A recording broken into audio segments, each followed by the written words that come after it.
샬롬. 8월 20일 이슬기 도신 여러분 환영합니다. 데살로니가전서 5장 24절 같이 암송하겠습니다.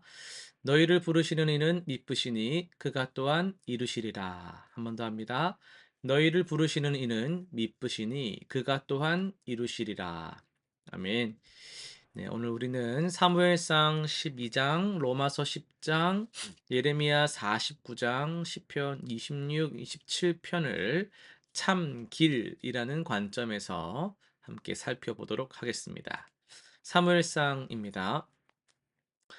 사무엘은 이스라엘 백성들에게 참된 길이 무엇인지를 명확히 제시를 합니다.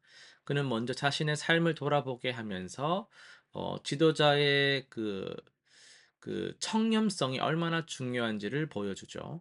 백성들이 왕을 요구한 것은 이제 하나님의 통치를 거부하는 행위였지만 하나님은 그럼에도 그들을 완전히 버리지를 않으셨어요.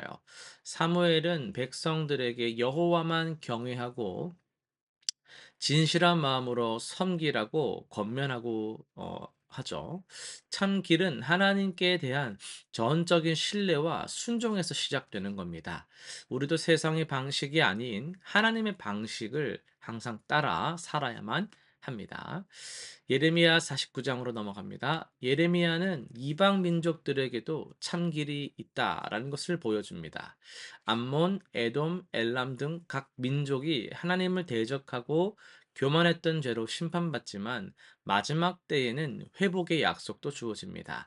하나님의 공의는 모든 민족에게 동일하게 적용되는데요. 참길은 민족이나 문화를 초월하여서 하나님께 겸손히 순복하는 것입니다.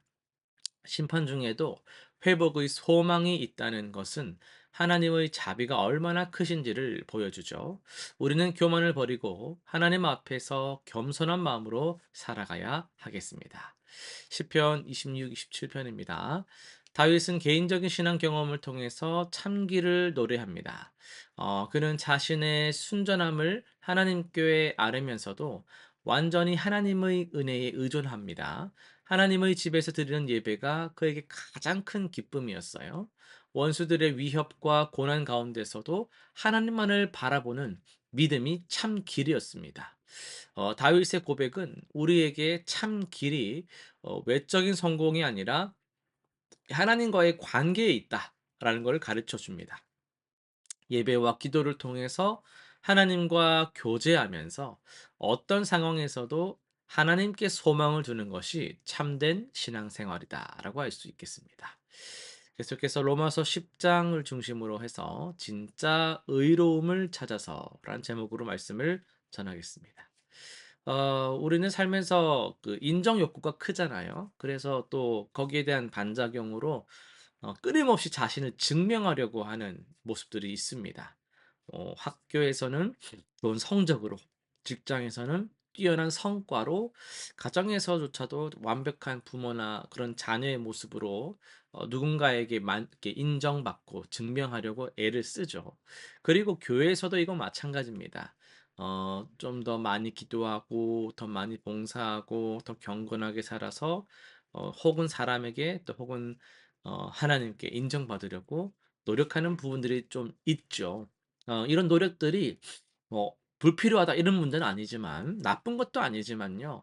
문제는 언제 이게 문제가 되냐면 이런 것들이 나의 정체성을 결정하는 딱 기준이 될 때 그때는 좀 문제가 되는 겁니다. 바울은 로마서 10장에서 이스라엘 백성들의 안타까운 현실을 진단합니다. 2, 3절에 보시면은 내가 증언하노니 그들이 하나님께 열심히 있으나 올바른 지식을 따른 것이 아니니라. 하나님의 의를 모르고 자기 의를 세우려고 힘써 하나님의 의에 복종하지 아니하였느니라 이렇게 말하고 있어요. 그러니까 이스라엘 백성들은 정말 열심히 있었거든요. 그들은 율법을 지키기 위해서 최선을 다했고 종교적 의식을 빠뜨리지를 않았고 하나님을 섬기려고 노력했습니다. 그런데 문제는 뭐였다는 거예요? 방향이 잘못됐다라는 거예요.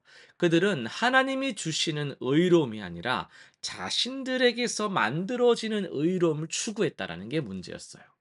이것은 마치 잘못된 내비게이션을 계속 따라가는 것과 같은 겁니다. 아무리 열심히 가면 뭐예요? 목적지에 도착할 수가 없는 거죠. 오히려 더 멀어질 뿐입니다. 이스라엘 백성들의 문제가 바로 여기에 있었습니다. 그렇다면 참된 길은 무엇이냐라는 거죠.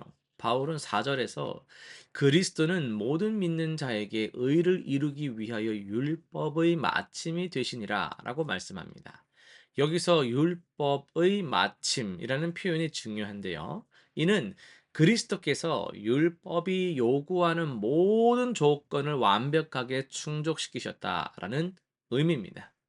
구체적으로 무슨 의미입니까? 어 우리가 아무리 노력해도 채울 수 없는 하나님의 기준을 모든 율법을 항상 지켜야 의로워지는데 우리는 그게 안 되잖아요. 그런데 그래서 율법 외에 다른 한 의가 되신 예수님을 우리에게 주셔서 그 의를 완벽하게 채워 주셨다라는 거예요. 마치 이것은 빚을 갚지 못해서 절망하고 있는 사람에게 누군가가 나타나서 "내가 대신 다 갚아 줄게."라고 말하는 것과 같은 겁니다. 이제 우리는 더 이상 그 빚 때문에 스트레스 받을 필요가 없다라는 거예요. 하지만 여기서 끝이 아니고요. 바울은 9 절에서 이 은혜를 어떻게 받아들여야 하는가를 구체적으로 설명하고 있어요. "네가 만일 내 입으로 예수를 주로 시인하며 또 하나님께서 그를 죽은 자 가운데서 살리신 것을 내 마음에 믿으면 구원을 받으리라." 여러분 예수를 주로 시인한다라는 것은 단순히 입으로 시인합니다라고 고백하고 끝 이게 아닙니다. 그게 끝이 아니에요. 이는 삶의 결정권을 주권을 예수님께 내어 드린다라는 거예요. 맡긴다라는 뜻입니다. 지금까지는 내가 내 삶의 CEO였다면 이제는 예수님이 나의 CEO가 되시는 겁니다. 중요한 결정을 할 때 어려운 문제에 직면했을 때 내 생각이나 감정보다 예수님이 이제 결정하셔야지. '예수님이라면 어떻게 하실까? 예수님이라면 어떻게 말씀하실까?'를 먼저 생각하는 겁니다. 그리고 마음에 믿는다라는 것은 머리로만 아는 것이 아니라 마음 깊은 곳에서 신뢰하는 것을 의미합니다. 예수님의 십자가 죽음과 부활이 나를 위한 것이었다고 확신하는 겁니다. 내가 실패하고 넘어져도, 내가 부족하고 연약해도 예수님 때문에 나는 하나님 앞에서 의로운 자라고 믿는 것입니다. 이렇게 살아가면 우리 일상이 어떻게 달라질까요? 더 이상 다른 사람의 시선을 의식하면서 살지 않아요. 실수에도 자책하지 않습니다. 완벽해야 한다는 강박에서 자유로워집니다. 대신 감사와 기쁨이 넘치는 삶을 살게 됩니다. 사랑하는 성도 여러분, 우리는 어떤 의로움을 추구하고 있습니까? 자기 의입니까? 하나님의 의입니까? 참 길은 우리의 노력으로 자신을 증명하는 것이 아니라 예수님이 우리를 위해서 이루신 완벽한 의로움을 믿고 받아들이는 것입니다. 그리고 그분을 삶의 주인으로 모시며 살아가는 것입니다. 이것이 진정한 자유와 평안으로 인도하는 참 길인 줄로 믿습니다.